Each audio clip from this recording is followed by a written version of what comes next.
Maya worked in a small repair shop near the old coastal road where planes sometimes passed low in the sky, and their sound shook the windows. She was known by very few people, and those who knew her only knew that she fixed things others could not. She spoke little, kept her head down, and spent most of her days with tools in her hands and oil on her sleeves. The shop once belonged to her father, who taught her everything she knew. He believed machines had a voice, and if you listened carefully they would tell you what was wrong. After he passed away, Maya stayed in the same place fixing old engines, boats, generators, and anything that came through the door. She never chased big jobs and never asked for attention. She only cared that the machine left better than it arrived.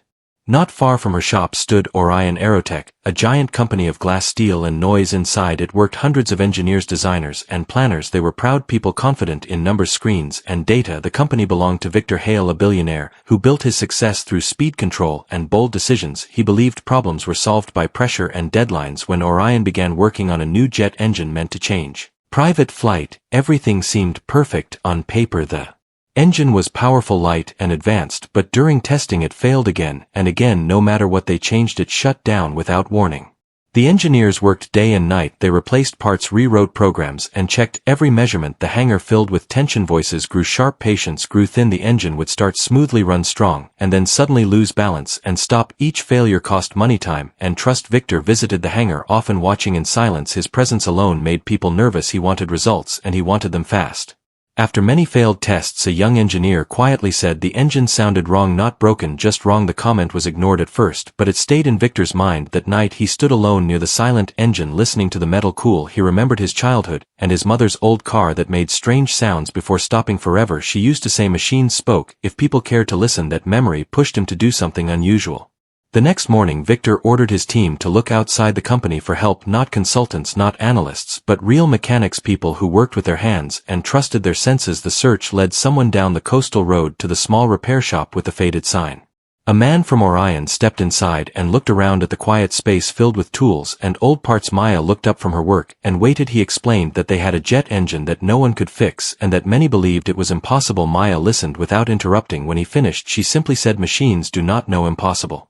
Later that day, Maya walked into the Orion hangar for the first time. The space was huge, loud, and bright. Engineers stopped and stared. Some whispered, others looked doubtful. She wore plain clothes and carried a small toolbox. She did not look impressed or afraid. She walked straight toward the engine and stood in front of it quietly.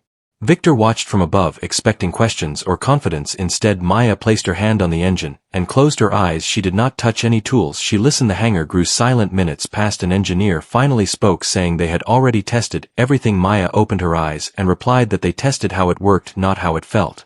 She asked for the engine to be powered at low level. As it ran, she moved slowly around it, tilting her head, feeling vibrations through the floor. She stopped at one section and asked them to shut it down. She pointed to a chamber others had ignored. She said it breathed unevenly. The engineers argued, saying the design was perfect and the numbers proved it. Maya stayed calm and asked them to open it anyway. Inside, she found a tiny alignment flaw, too small to trigger alarms, but enough to cause imbalance under pressure. She explained it like walking with a bent shoe. You can walk, but never smoothly. The room went quiet. Fixing it would not be simple. Adjusting one part meant balancing many others. Engineers warned it would take weeks. Maya said it would take listening. For hours she worked with them, adjusting, testing, and listening again. She spoke little, but when she did, people listened. Slowly the sound of the engine changed, becoming smoother, steadier, calmer. When they ran the full test, the engine held. Time passed, and it did not stop. Relief filled the hangar. Some engineers smiled, others stared in disbelief. Victor came down and stood in front of Maya. He asked why no one knew about her. She said she fixed what came to her door. He told her the engine was worth more than most people earn in a lifetime. She replied that machines do not care about worth, only balance. In that moment, Victor realized something important. The engine was fixed, but more than that, his way of thinking had been challenged. For the first time, he saw strength in quiet focus, not pressure. The impossible engine was no longer impossible, and the quiet mechanic who listened had changed everything.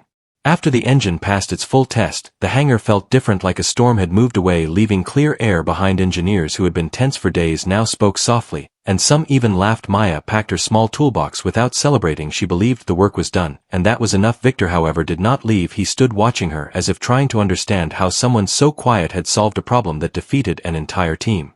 Later that day, Victor asked Maya to stay. He wanted her to explain her process to the engineers. Maya felt uneasy standing in front of so many people, but she agreed. She spoke simply, saying machines respond to patience and attention. She explained that data was useful, but it could not replace listening. Some engineers nodded, others looked thoughtful, a few felt embarrassed, but most felt curious. For the first time, they saw a different way to work. Over the next few days Victor asked Maya to return. Often each time she came she noticed small changes. Engineers argued less, they slowed down, they listened. She helped them adjust other systems, not because they were broken, but because they felt strained. Her presence brought calm. She never raised her voice, never rushed, never tried to prove herself. Her confidence came from quiet certainty. Victor invited Maya to his office, overlooking the ocean. She felt out of place among the glass walls and clean surfaces. He offered her a permanent role at Orion with freedom to work her way. Maya hesitated. She thought about her shop, her father, and the simple life she lived. Victor told her she would not lose those things. He said she would help shape the future of the company, not just fix problems. Maya agreed on one condition, that she could keep her shop and work when needed. Victor accepted without hesitation.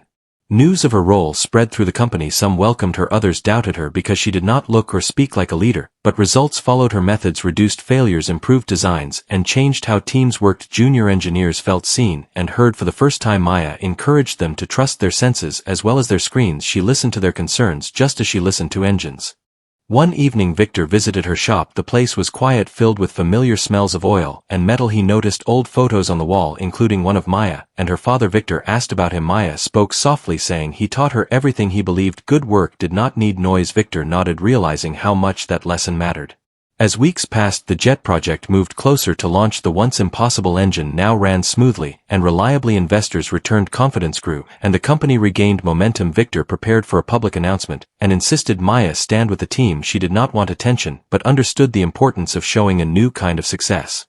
The day of the announcement, the hangar was filled with people and cameras. Victor spoke about innovation, teamwork, and learning to listen. He thanked the engineers and then spoke about Maya. He described her not as a miracle, but as a reminder of forgotten values. Maya stood quietly as applause filled the space. She did not smile much, but her eyes showed pride. After the crowd left, Maya returned to her shop late at night. She sat alone, thinking about how quickly life had changed. She was still the same person, still quiet, still listening, but now her voice carried weight. Even without words, she realized that fixing the engine had opened a door not just for her, but for others like her who worked without recognition. She locked the shop and looked up as a jet passed overhead. The sound was smooth, steady, balanced. She felt a deep calm, knowing that something once thought impossible now moved freely through the sky because someone had taken the time to listen.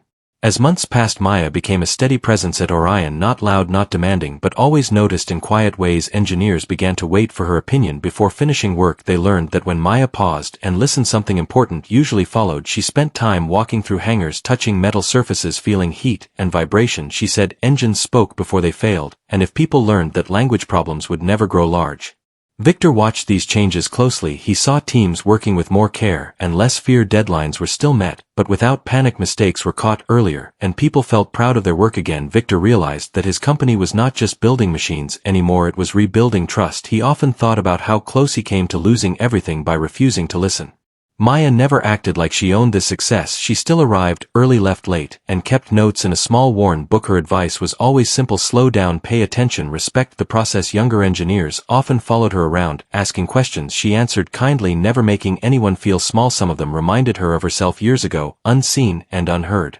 One day a new problem appeared. A different prototype showed signs of stress during long tests. The team grew nervous, remembering past failures. Victor asked Maya to look at it. She listened as always, and noticed the strain came from how parts worked together, not from a single flaw. She guided the team to adjust balance rather than replace components. The fix worked, and confidence grew stronger.